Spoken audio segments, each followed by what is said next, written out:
आज मैं बहुत खुश था क्योंकि आज मेरी शादी मेरी पसंद की लड़की से हो रही थी। मैं 2 सालों से उसको बहुत चाहता था। हम दोनों शादी करना चाहते थे, मगर मेरी बड़ी भाभी मेरी शादी रागनी से नहीं होने देना चाहती थी। मेरी समझ में नहीं आता था कि आखिर क्या वजह है। रागनी देखने में बहुत सुंदर है, एमबीए पास लड़की थी, बहुत ही अच्छे परिवार से थी, संस्कार उसमें कूट कूट कर भरे थे। मैं बार बार अपनी भाभी से कहता था तो वो बात को टाल जाती थी। फिर एक दिन मैंने अपनी बहन से इस बारे में बात की। तब वो बोली, अरे भैया, रागनी तो बहुत अच्छी लड़की है, आप माँ और भाभी से बात करें। मगर क्या रागनी आपसे शादी करेगी? उसने चिढ़ाने के अंदाज में बात की। तब वो बोला, अरे मेरी पगली बहन, वो तो तेरे भाई पर फिदा है। सच्ची? ये कहती हुई वो माँ के पास गई। उसने माँ को सारी बात बता दी। माँ भी बहुत चौंकी। अच्छा, वो रागनी, वो तो बहुत अच्छी लड़की है। अगर ऐसा है तो फिर जल्दी से शादी कर देंगे। ऐसी लड़कियां मिलती ही कहाँ हैं। और इतना सुनना ही था कि फिर मेरी भाभी, क्या कमी है हमारे देवर में? इतना अच्छा है, पढ़ा लिखा है, और अभी उसकी उम्र ही क्या है? ये कोई उसकी शादी की उम्र नहीं है। और लड़कों की कौन सी उम्र भागी जाती है। मैं अपने देवर के लिए इससे अच्छी लड़की लाऊंगी। भाभी की इस बात सुनकर मुझे बहुत अजीब लगा। समझ नहीं आता था कि आखिर भाभी चाहती क्या है। इतनी अच्छी लड़की है फिर भी। तभी तब पाक से माँ बोली, स्नेहा, आदि पूरे 25 साल का हो गया है, और सही उम्र में ही शादी हो जाए तो ज्यादा अच्छा है। और कौन सा इसको नौकरी करनी है, बाप का बिजनेस ही संभालना है। चलो कल ही हम रागनी के माँ बाप से बात करते हैं। दबे लफ्जों में भाभी ने भी माँ की हाँ में हाँ मिला दी। अगले ही दिन माँ रागनी के घर गई और उसके माता पिता से बात की। वो लोग भी बहुत खुश हुए और उन्होंने भी हाँ कर दी। मैं और रागिनी बहुत खुश थे और हम लोगों की शादी होने वाली थी। और फिर मैं और रागिनी विवाह सूत्र में बंध गए। रागिनी आज बहुत ही सुंदर लग रही थी, जैसे कोई अप्सरा हो। मैं तो उसको निहारे ही जा रहा था।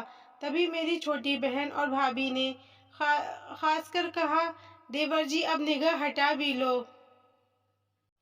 और फिर सब मुझे देखकर हंसने लगे। और मेरी शादी को ऐसे ही 1 महीना गुजर गया। रागनी घर के कामों में बहुत ही निपुण थी और सुबह जल्दी उठकर सबको चाय बनाती थी। माँ और बाबूजी को उसके जल्दी उठने पर बहुत खुशी होती थी। और घर के सभी सदस्य देर से उठते थे तो माँ बाबूजी सबसे रागिनी की तारीफ करते थे और कहते थे कि सीखो इससे कुछ। मुझे बहुत अच्छा लगता था कि मेरी पत्नी ने इतने कम समय में सबके दिल में जगह बना ली थी। रागिनी खाना बहुत स्वादिष्ट बनाती थी। माँ बाबूजी डाइनिंग पर बैठकर बस रागिनी की तारीफें ही करते थे। एक बार भाभी ने मटर पनीर बनाया। रागिनी ने छोले आलू मटर पनीर में नमक कुछ ज्यादा हो गया था तो माँ बाबूजी रागनी से कहा, बेटा, छोले तो बहुत अच्छे बने हैं, मगर मटर पनीर में नमक ज्यादा है। इस पर भाभी तपाक से बोली, हाँ, अब तो हर चीज में बस रागनी है, मेरी चीजें लोगों को नजर ही नहीं आती। इस पर माँ ने कहा, बेटा, हमें थोड़ी पता था कि मटर पनीर तुमने बनाया है। हाँ माँ जी, सब दिख रहा है मुझे, कोई नन्ही बच्ची नहीं, कहकर भाभी रोती हुई अपने कमरे में चली गई। अब तो किसी ने कुछ खाया भी नहीं। मुझे बहुत बुरा लगा कि भाभी आज बहुत रोई।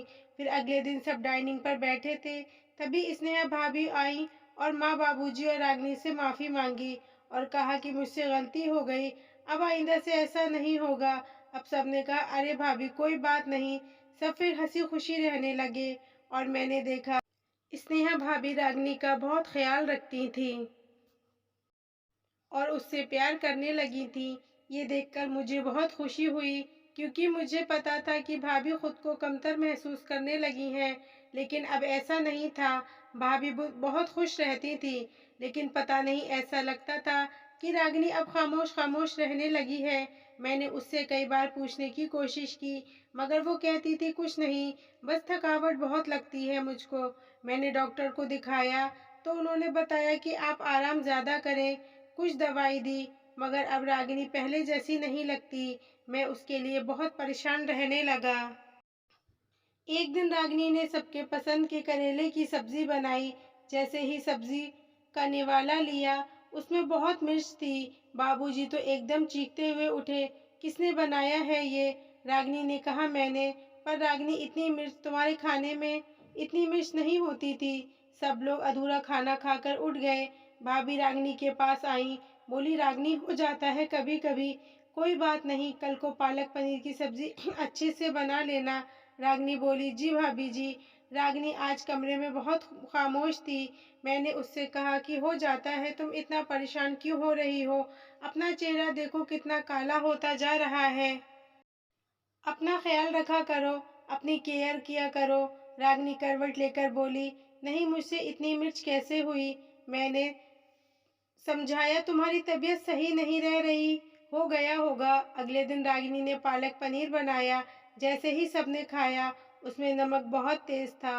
माँ ने झल्लाकर कहा, रागिनी, अगर तुमसे खाना नहीं बन पा रहा है तो मत बनाओ, क्यों खाना बर्बाद कर रही हो?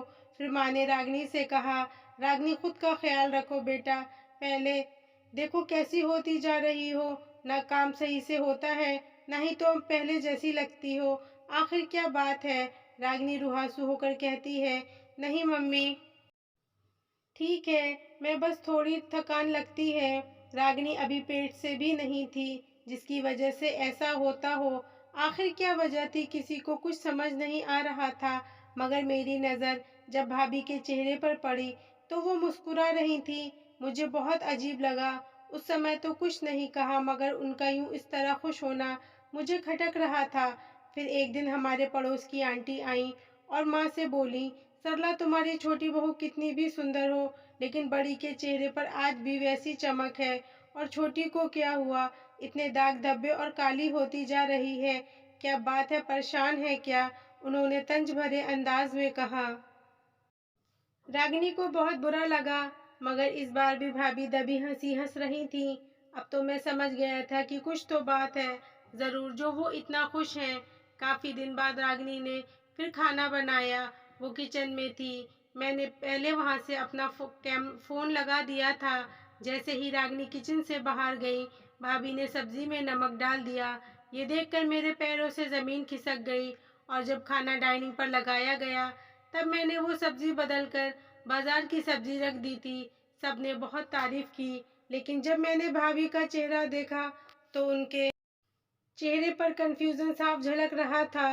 अब मैं भाभी पर नजर रखे था। एक दिन वो चुपके से हमारे कमरे में आई और बाथरूम में गई। मैंने झांक कर देखा तो वो रागिनी के फेस वॉश में कुछ मिला रही थी। मुझे अब समझ आने लगा था। मैंने वो फेस वॉश भी बदल दिया और रागिनी की दवाइयाँ देखी तो उसमें कुछ गलत दवा थी जो भाभी ने उसमें मिला दी थी। मैंने उसको भी सही किया। अब रागिनी जब भी खाना बनाती, मैं लगातार उसके साथ रहता, जो भाभी को बहुत खलता। अब रागिनी स्वस्थ रहने लगी थी। उसका चेहरा पहले जैसा सुंदर होने लगा था और भाभी के चेहरे पर एक अलग ही गुस्सा और परेशानी थी। अब एक दिन रागिनी खाना बना रही थी। किचन में मैं, रागिनी और भाभी थे। हम दोनों बाहर चले गए। भाभी ने अपना काम शुरू कर दिया। मैं फौरन ही किचन में गया। मैंने कहा, भाभी, कब तक करेंगी? ऐसा क्या बिगाड़ा है मेरी रागिनी ने आपका? इतना सुनना ही था कि भाभी के पैरों से जमीन खिसक गई। ये क्या कह रहे हो देवर जी? भाभी, मैं जो कह रहा हूँ आप सब समझती हो। भाभी, ये देखो फोन, आपकी दवाइयाँ और फेस वॉश में कुछ मिलाने की क्लिप। अब तो भाभी की आवाज़ हलक में ही अटकी रह गई। वो रोने लगी और पैरों में गिर गई। मुझे माफ़ कर दो देवर जी, मुझसे गलती हो गई।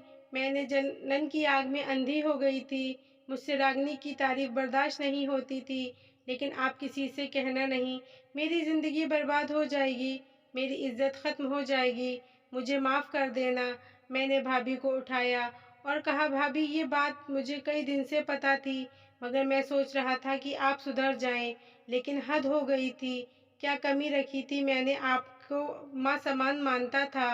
रागिनी आपकी कितनी इज्जत करती थी। इतना कहकर मेरी आंखों में आंसू छलकने लगे और भाभी भी रो रही थी। हाँ, मैं उसकी सुंदरता से भी जलती थी, इसलिए तुम्हारी शादी नहीं होने देना चाहती थी।